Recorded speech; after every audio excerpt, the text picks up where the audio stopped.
what's up you guys, it's Dorothy, and welcome back to my channel. I do have a Curious George blanket on my shoulders because I got a little chilly, but didn't feel like getting up to get a jacket. It is my daughter's blanket, so bear with me. In today's video, we're going to go into Chapter 8 of Wonder by R.J. Palacio, so I hope that you guys are ready for this video. This video may contain sensitive topics and foul language. If you do not wish to continue, I suggest you click off of the video now. You have been warned. Jack, Will, Julian, and Charlotte. Chapter 8. We followed Mr. Tushman into a small room across Mrs. Garcia's desk. He was talking as he closed the door to his office and sat down behind his big desk. Though I wasn't really paying much attention to what he was saying, I was looking around at all the things on his desk. Cool stuff like a globe that floated in the air and a Rubik's type cube made with little mirrors. I liked his office a lot. I liked that there was all these neat little drawings and paintings by students on the walls, framed like they were important. Mom sat down in a chair in front of Mr. Tushman's desk, and even though there was another chair right next to hers, I decided to stand beside her. "Why do you have your own room and Miss G doesn't?" I said. "You mean, why do I have an office?" asked Mr. Tushman. "You said she runs the place," I said. "Oh, well, I was kind of kidding. Miss G is my assistant.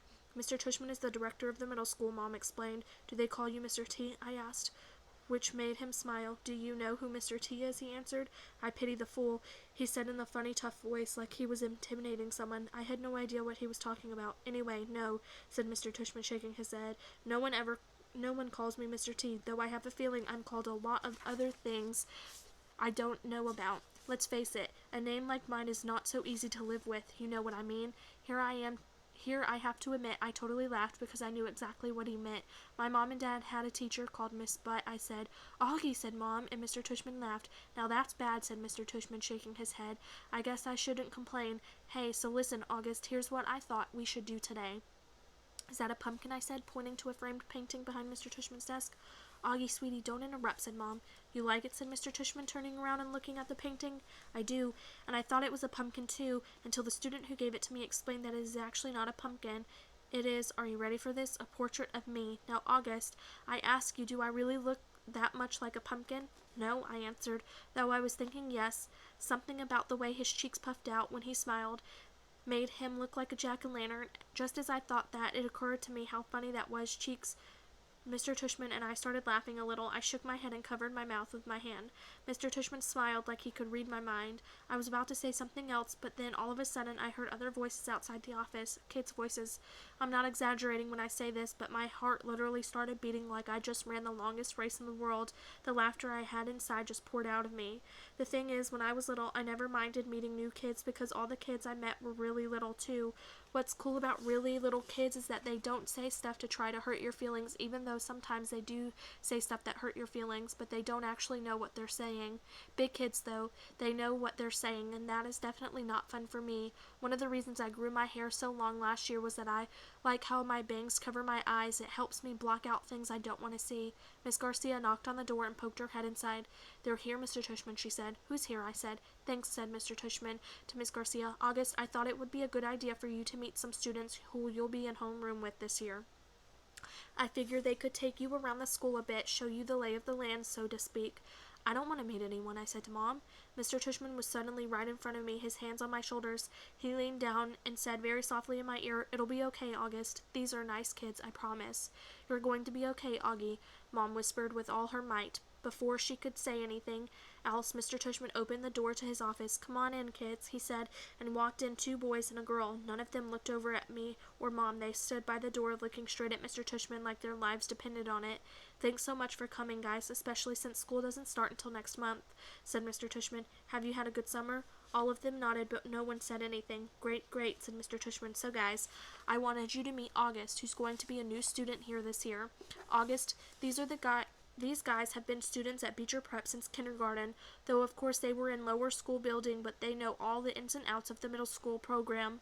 And since you're all in the same homeroom, I thought it would be nice if you got to know each other a little before school started, okay? So kids, this is August. August, this is Jack Will."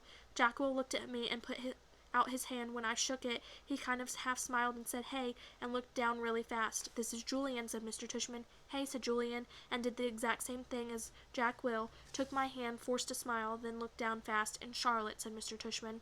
Charlotte had the blondest hair I've ever seen. She didn't shake my hand but gave me a quick little wave and smiled.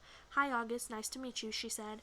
"Hi," I said, looking down. She was wearing bright green Crocs. "So," said Mr. Tushman, putting his hands together in a kind of slow clap, "what I thought you guys could do is take August on a little tour of the school. Maybe you could start on the 3rd floor. That's where your homeroom class is going to be.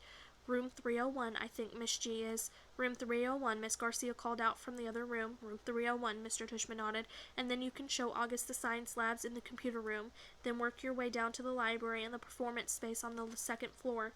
Take him to the cafeteria, of course." "Should we take him to the music room?" said Julian. "Good idea. Yes," said Mr. Tushman. "August, do you play any instruments?" "No," I said. "It wasn't my favorite subject on any account of the fact that I don't really have ears. Well, I do, but they don't exactly look like normal ears." "Well, you may enjoy seeing the music room anyway," said Mr. Tushman. "We have a very nice selection of percussion instruments." "August, you've been wanting to learn to play the drums," Mom said, trying to get me to look at her, but my eyes were covered by my bangs as I stared at a piece of old gum that was stuck to the bottom of Mr. Tushman's desk. "Great, okay, so why don't you guys get going?" said Mr. Tushman. "Jack, just be back here in," he looked at Mom, "half an hour, okay?" I think Mom nodded. "So, is that okay with you, August?" he asked me. I didn't answer. "Is that okay, August?" Mom repeated. I looked at her now. I wanted her to see how mad I was at her, but then I saw her face and just nodded.